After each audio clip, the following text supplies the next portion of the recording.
नासिर एक गरीब मगर नेकदिल लड़का था जो अपनी बीमार मां के साथ एक छोटे से गांव में रहता था कि उसका पिता पहले इस दुनिया से चला गया था और नासिर ही घर का एकमात्र सहारा था। वह दिन भर मेहनत करता, कभी लकड़ियां काटकर बेचता तो कभी खेतों में मजदूरी करता, लेकिन जो पैसे मिल वे इतने कम होते कि बमुश्किल एक वक्त का खाना ही नसीब होता। उसकी मां अक्सर बीमार रहती थी, लेकिन दवा के लिए पैसे नहीं होते। नासिर दिन रात सोचता कि कैसे उसकी मां का इलाज हो और उसका भी जीवन बेहतर बने।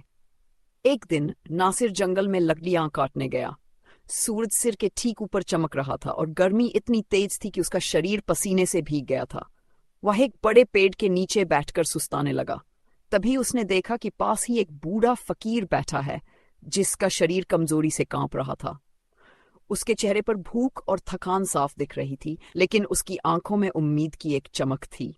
नासिर के पास खाने के लिए सिर्फ एक रोटी थी जिसे उसने दोपहर के खाने के लिए रखा था, लेकिन बिना कोई संकोच किए उसने वह रोटी फकीर को दे दी।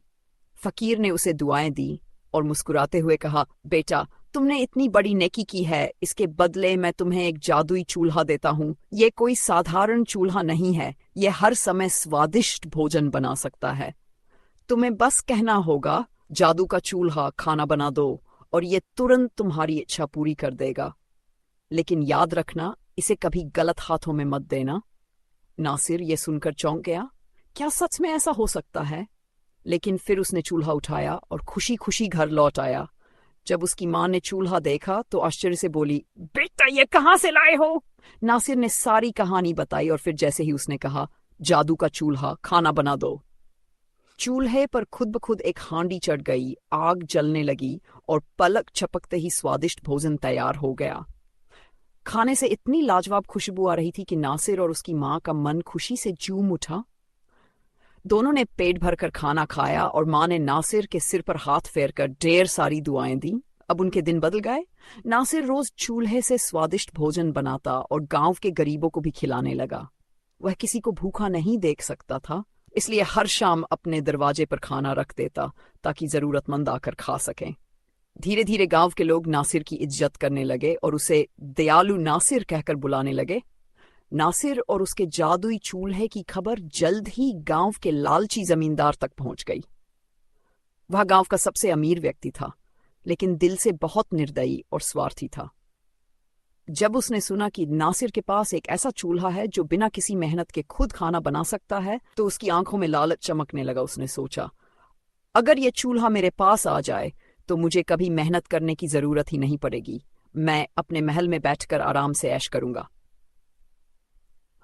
एक रात जब सब लोग गहरी नींद में थे, जमींदार ने अपने नौकरों को भेजा जो चुपचाप नासिर के घर में घुसे और जादुई चूल्हा चुरा कर ले गए। सुबह जब नासिर ने देखा कि चूल्हा गायब है तो बहुत परेशान हो गया। उसकी मां भी उदास हो गई। नासिर को तुरंत समझ आ गया कि यह काम जमींदार के अलावा कोई नहीं कर सकता। गुस्से से भरा हुआ वह जमींदार के महल पहुंचा और जोर जोर से दरवाजा पीटने लगा। जब जमींदार बाहर आया तो नासिर ने गुस्से में कहा, मेरा चूल्हा वापस करो। ये तुम्हारे किसी काम का नहीं है, क्योंकि ये सिर्फ मेरा हुक्म मानता है। जमींदार हंसते हुए बोला, अब ये चूल्हा मेरा है, देखता हूं ये कैसे मेरा आदेश नहीं मानता। उसने गर्व से चूल्हे के सामने खड़े होकर कहा, जादू का चूल्हा खाना बना दो। लेकिन चूल्हा चुपचाप पड़ा रहा। जमींदार बार बार आदेश देता रहा, मगर कुछ नहीं हुआ। गुस्से में आकर उसने अपने नौकरों से कहा, जल्दी से इसमें आग लगा दो, शायद तब ये काम करे। जैसे ही नौकरों ने चूल्हे में आग जलाई, अचानक उसमें से काले धुएं के बादल निकलने लगे और पूरा महल धुएं से भर गया। जमींदार और उसके नौकर कुछ भी देखने लायक नहीं रहे और जोर जोर से खांसने लगे। घबराकर जमींदार ने जल्दी से चूल्हा उठाया और नासिर को वापस देते हुए कहा, यह लो, इसे अपने पास ही रखो, मुझे इसकी कोई जरूरत नहीं। नासिर ने चूल्हा फिर से अपने घर में रख लिया और पहले की तरह गरीबों को खाना खिलाने लगा। गांव के लोग उससे और भी ज्यादा प्यार करने लगे और उसकी इज्जत करने लगे।